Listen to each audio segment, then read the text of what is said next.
Alright, it's time for me to get this review for Suicide Squad up before it gets me too tired and I fall asleep like I already have.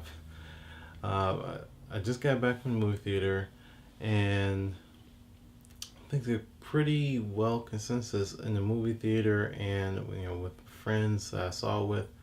Suicide Squad is a pretty good movie and I'm glad to say that it is. Now, I'm not sitting here saying it's the best comic book. It's far from that. It's definitely not one of the better comic book movies that have come out this year.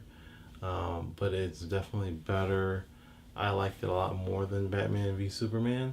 Um, but here's why. It's not about the whole dark and gritty stuff, and it definitely wasn't really that. It wasn't a gritty movie. It wasn't a dark anything like that. It was fun.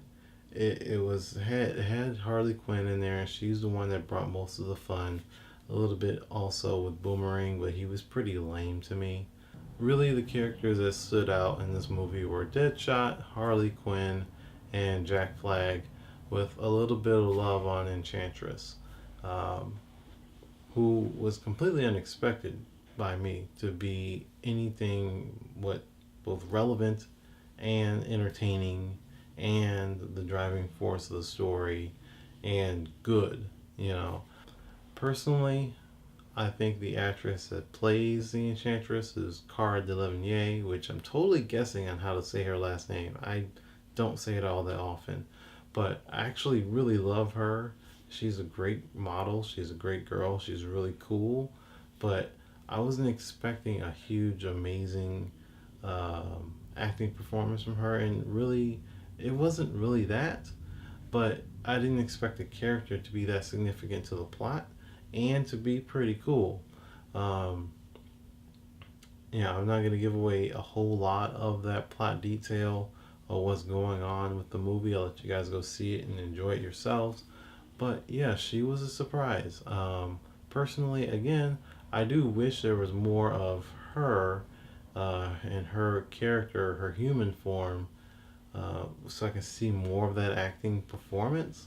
It was a little bit awkward the way they depicted Enchantress throughout the movie, especially when she was like fully powered up and going, and the voice acting, which they totally, at least it sounded like for Enchantress, they had someone else come in and do the voice for Enchantress instead of using Kara's own voice. Either that or they took Kara's voice and they really chopped it up and hit it, whatever they did on the soundboard and did something to make it sound significantly different, which I did not like. But overall, the character was pretty cool. Um, Going back to Harley, now I'm gonna sit here and even when I talk about Deadshot, I'm not gonna be like this is comic book accurate or whatever. I don't read DC comic books at all, so I don't have that perspective. But I watched the animated series for Batman back in the '90s religiously, and it's still one of the still is the best animated comic book related property there has ever existed. So Harley Quinn originates from that. She's not a comic book. She did not come from the comics books first. She came from that cartoon show in the '90s, and I love that show. Margot Robbie did a really good job of portraying a Harley Quinn that is both a throwback to that Harley, the original Harley from the show, plus modernizing it. And again, I don't know about the comic Harley. I don't have that knowledge in my head, but I will commend Margot Robbie on doing a really good job. It wasn't amazing. It could have been better, but she did a really good job as Harley. She was totally fun.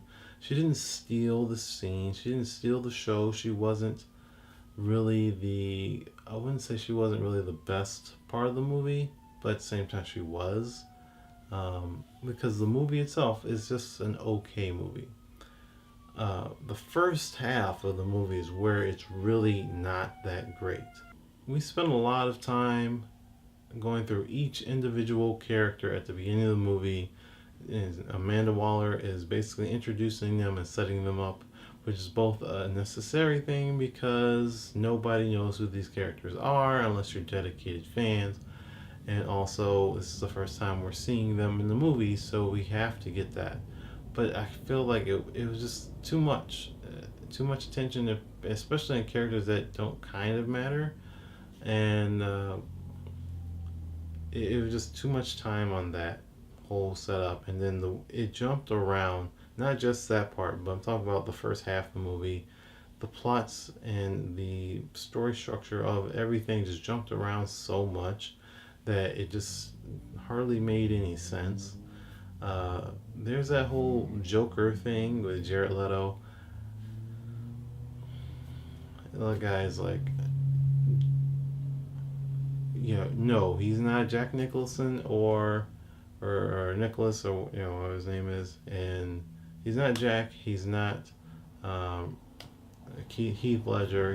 He's not. We'll just get that out the way. He's not that guy. He was just meh. Okay. But this wasn't really his movie to shine, but it didn't exactly leave me a whole lot of hope for the Joker character in the future.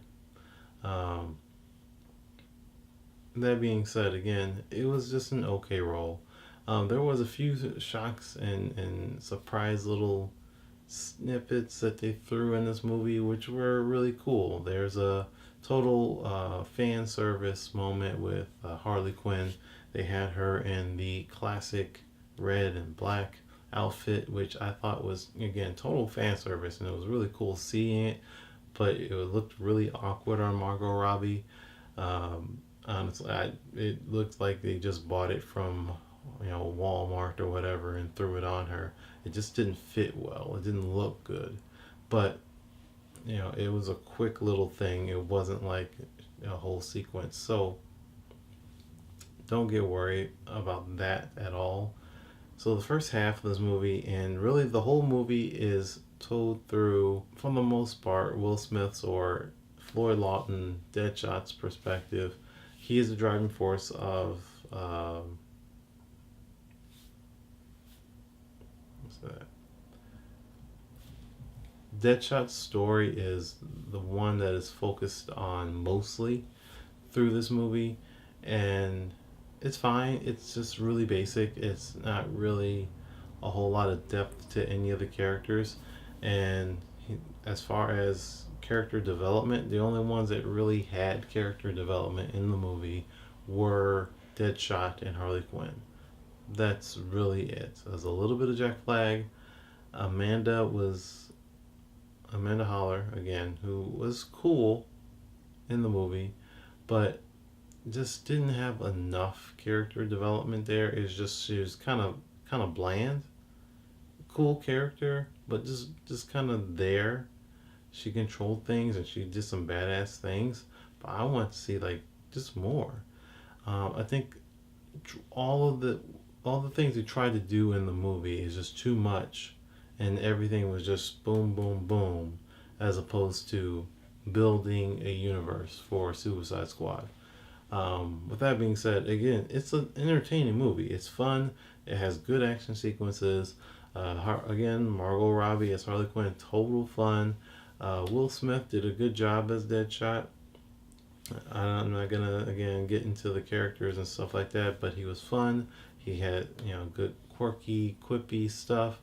He had cool moments with his daughter and some badass moments where he's just shooting up everything, and all of that stuff is cool. So this is a fun movie. I do recommend going seeing it. I liked it better than Batman v Superman. Man of Steel, for the most part, yeah, I'd say it's better than that too. So this right now is the best DC extended universe movie. I will give it a total score of 8.0 out of 10. So a little better for me than Batman Superman. Not amazing, plenty of issues, just take it as it is. I think it's a good stepping stone for what's coming in the future for everything that DC is, but I don't want there to be a sequel. Suicide Squad should totally be its own movie and and nothing else. It should not be Suicide Squad 2. There shouldn't be a Suicide Squad 3.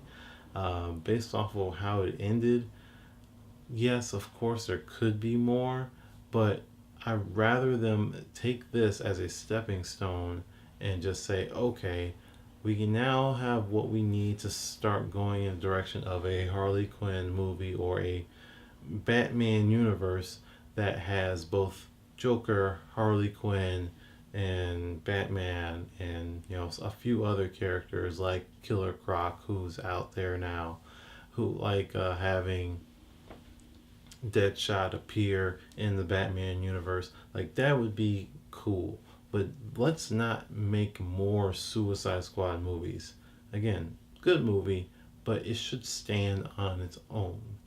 Because why would I want to see really more Killer Croc unless he's actually a villain and he's like doing cool stuff against Batman? Like, that would be great. That would be really cool. Actually seeing Batman hit the sewers and do his thing, great. Seeing him again on Suicide Squad, no, I'm good. Katana, she was great. Not enough of her. Enchantress, really cool, but there's not really anything else left for that character unless they decide to do something really significant and get her back. But they can't really form this team again unless they're going to do a Suicide Squad 2 that features new villains. That's the only way it would work. They cannot use these same villains again. They can have Jack Flag do his thing and come back and be the leader of the team, but it can't be the same group, period. I look forward to the next DC movie. I can't wait for Wonder Woman. Like, I'm so excited, like, very much excited. That is going to be the flagship movie. I think it's going to be better than Justice League is going to be, but that's just 2017. We'll find out then. Again, I'm sorry, I've said this before. I actually have a update video posting after this. I'm sorry for the big gap in videos and gap in content on YouTube and on Blurdy. I'm working on it, but if you want to find out exactly why all of that has been such a big gap and haven't been covering as much, make sure you watch the update video. It's going to be posting later on today, or just go figure out when it's posting, but it will be posted later on. Again, I am Ninja Turtle. Links are in the description. All of this stuff is in progress, so this looks a mess and this is weird. Watch the other video. I will see you guys next time. I just want to say thank you for watching this video. If you haven't already, please hit the like button, share the video with whatever social media you have, and subscribe to our YouTube channel. We put up all types of videos as well as blog posts on our blog, Blurdy.com, about gaming and comic books and cosplay, movies and TVs. We have reviews, we have previews, we just discuss whatever is happening in our nerdy world. So make sure you go and check us out. We're on Facebook, we're on Twitter, we're on Twitch, so you can watch us play games. And we also have an Instagram account which is 100% dedicated to cosplay. So if you are a cosplayer or just a cosplay lover, make sure you follow us on Instagram. But you're here on YouTube or maybe watching us on our blog, Blurdy.com. So while you're here, make sure you start watching this video right here. Since the beginning of time now, and we've had good ones for the last 10-15 years, and you know that even the good comic book movies are not a direct one-for-one adaptation of the comic books. They don't have the same dialogue, the same storylines, and you know that one storyline is not going to be one movie. They're going to throw in a few of them and make a movie out of it. So please